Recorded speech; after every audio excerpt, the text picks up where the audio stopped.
Hello everyone, welcome back to my channel Drishti में। तो आज मैं लुसेंट आधुनिक भारत के इतिहास में टॉपिक शुरू करने जा रही हूँ। उसका नाम है अंग्रेज़ों के मैसूर से संबंध। तो आज हम शुरू करेंगे अंग्रेज़ों के मैसूर से संबंध। और ये मैंने आधुनिक भारत के प्लेलिस्ट में डाल रही हूँ। तो देखिए, आधुनिक भारत में मैंने कहाँ से शुरू किया था।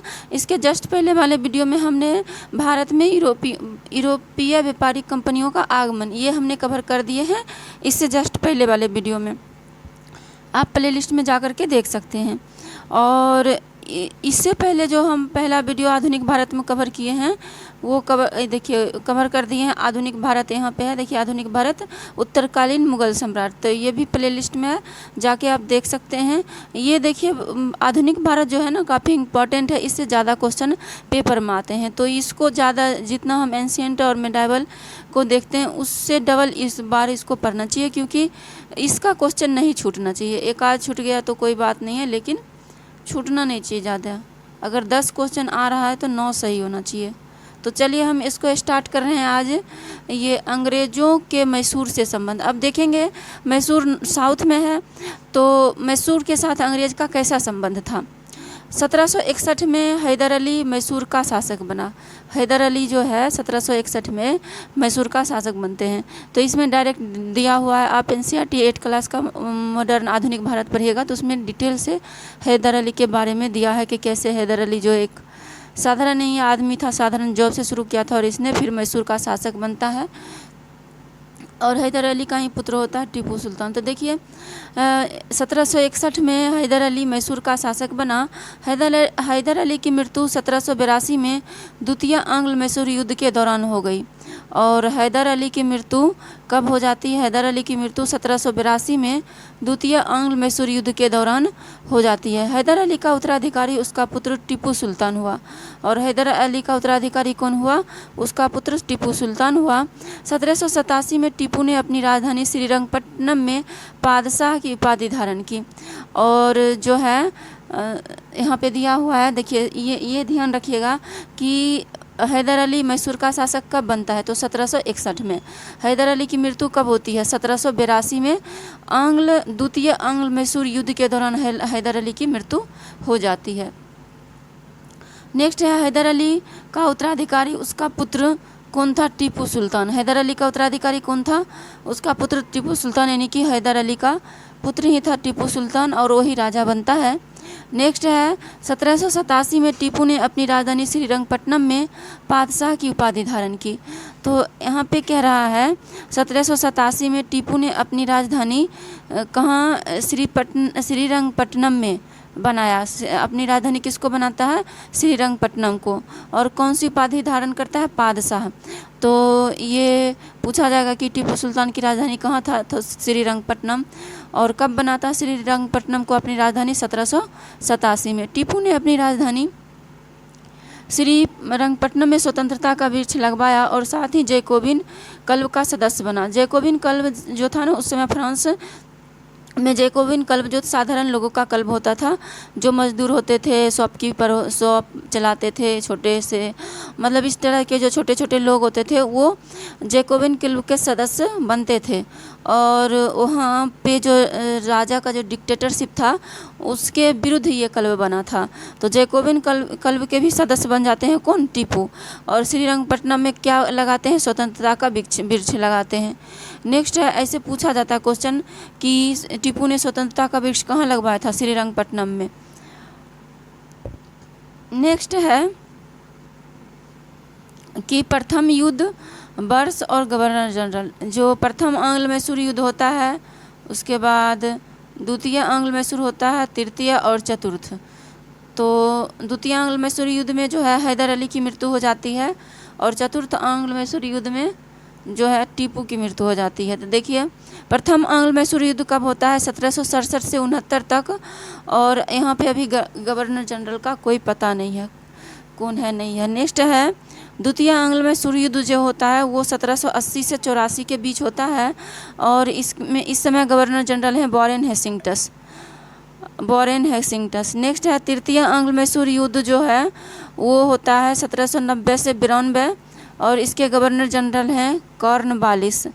और चतुर्थ आंग्ल मैसूर युद्ध जो होता है वो होता है 1799 और इसके गवर्नर जनरल है लॉर्ड वेलेस्ली। तो देखिए इसको हम एक बार फिर से देखते हैं। कह रहा है कि प्रथम आंग्ल मैसूर युद्ध जो कब होता है, तो प्रथम आंग्ल मैसूर युद्ध होता है 1767 से 69। द्वितीय आंग्ल मैसूर युद्ध होता है 1780 से 84, 80 से 84 और इसके गवर्नर जनरल होते हैं वॉरेन हेस्टिंग्स। तृतीय आंग्ल मैसूर युद्ध होता है 1790 से 92 और इसके गवर्नर जनरल होते हैं कॉर्नवालिस। चतुर्थ आंग्ल मैसूर युद्ध होता है 1799 और इसके इस समय गवर्नर जनरल होते हैं वेलेस्ली। तो ये थोड़ा सा ध्यान रखिएगा कि जो प्रथम आंग्ल मैसूर युद्ध कब होता है, द्वितीय, तृतीय और चतुर्थ, और उस समय गवर्नर जनरल कौन होते हैं। द्वितीय में होते हैं वॉरेन हेस्टिंग्स, तृतीय के समय गवर्नर जनरल कॉर्नवालिस और चतुर्थ के समय जो गवर्नर जनरल होते हैं वेलेस्ली।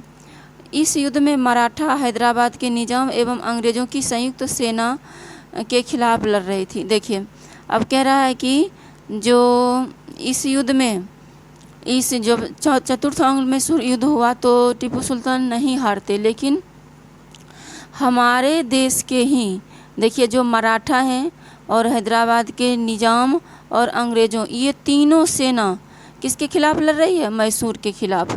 मतलब मराठा भी किसका साथ देता है, अंग्रेज़ का ही साथ दे रहा है। हैदराबाद के निजाम भी है, वो भी अंग्रेज़ का ही साथ दे रहे हैं। ये सब कितने मूर्ख हैं, मतलब एक तरह से दूरदृष्टि नहीं है कि अंग्रेज़ आगे क्या करने वाला है।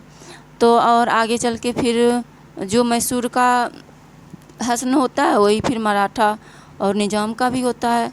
सारे जो मराठा और निजाम भी किसके अंदर आ जाते हैं, अंग्रेज़ के अंदर आ जाते हैं। तो नेक्स्ट है कि कह रहा है टीपू की मृत्यु श्रीरंगपट्टनम की आखिरी युद्ध यानी चतुर्थ आंग्ल मैसूर युद्ध के दौरान 1799 में हो गई। और जो चतुर्थ आंग्ल मैसूर युद्ध के दौरान 1799 में टीपू की मृत्यु हो जाती है। देखिए सब इनके विरुद्ध लड़ रहे हैं, मराठा, हैदराबाद और अंग्रेज़ तीनों एक साथ लड़ रहे हैं और टीपू अकेले हैं। टीपू सुल्तान को शेर मैसूर कहा जाता था। टीपू सुल्तान को क्या कहा जाता था, शेर मैसूर। टीपू सुल्तान के राजसी झंडे पर शेर की तस्वीर होती थी। आगे है 1760 में बांडीवास का युद्ध हुआ जिसमें अंग्रेज़ों ने सर आयरकुट के नेतृत्व में लाली के नेतृत्व में फ्रांसीसी सेना की पराजित किया। अब देखिए जो 1760 में बांडीवास का युद्ध होता है, बांडीवास का युद्ध होता है इंडिया में, बट होता किसके किसके बीच है, ये ध्यान रखना है, ये इंडिया और अंग्रेज़ के बीच नहीं होता है।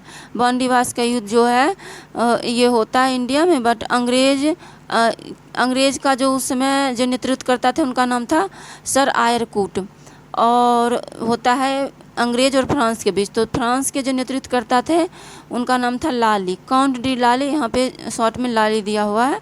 तो अंग्रेज़ का जो सेनापति था, मतलब नेतृत्व करता था, वो था आयरकुट, और ये जो था फ्रांस का नेतृत्व करता वो था लाली। तो इन दोनों के बीच होता है बांडीवास का युद्ध कब, 1760 में अंग्रेज़ और फ्रांस की। और हारता कौन है, फ्रांसीसी सेना को पराजित किया अंग्रेज़ों ने, यानी फ्रांस हार जाता है। इंडिया की ज़मीन के लिए दोनों लड़ रहे होते हैं। अब देखिए नेक्स्ट है महत्वपूर्ण संधियाँ। अब कुछ महत्वपूर्ण संधियाँ होती है। प्रथम आंग्ल मैसूर के युद्ध के समय मद्रास की संधि होती है 1769 में। उसके बाद द्वितीय आंग्ल मैसूर युद्ध के समय मंगलौर की संधि होती है 1784 में। और तृतीय आंग्ल मैसूर युद्ध के समय श्रीरंगपट्टनम की संधि होती है 1792 में। तो ये बस ध्यान रखना है कि प्रथम आंग्ल मैसूर युद्ध के समय कौन सी संधि होती है, मद्रास की संधि। दूसरा आंग्ल मैसूर युद्ध के समय होती है मंगलौर की संधि, और तृतीय आंग्ल मैसूर युद्ध के समय होती है श्रीरंगपट्टनम की संधि। प्रथम आंग्ल मैसूर होता है 1769 में, दूसरा आंग्ल मैसूर होता है 1784 में, और तीसरा आंग्ल मैसूर युद्ध होता है 1792 में। तो हमने अभी क्या देखे, अभी हमने देखे कि अंग्रेज़ों का जो है मैसूर से कैसा संबंध है, यानी कि साउथ में जो मैसूर है उससे अंग्रेज़ों का कैसा संबंध है। तो हम देख लिए कि अंग्रेज़ ने मैसूर को कैसे अपने अंदर कर लेता है। तो अब हम देखेंगे नेक्स्ट वीडियो में सिख एवं अंग्रेज़ को हम नेक्स्ट वीडियो में कवर करेंगे। तब तक के लिए थैंक यू सो मच।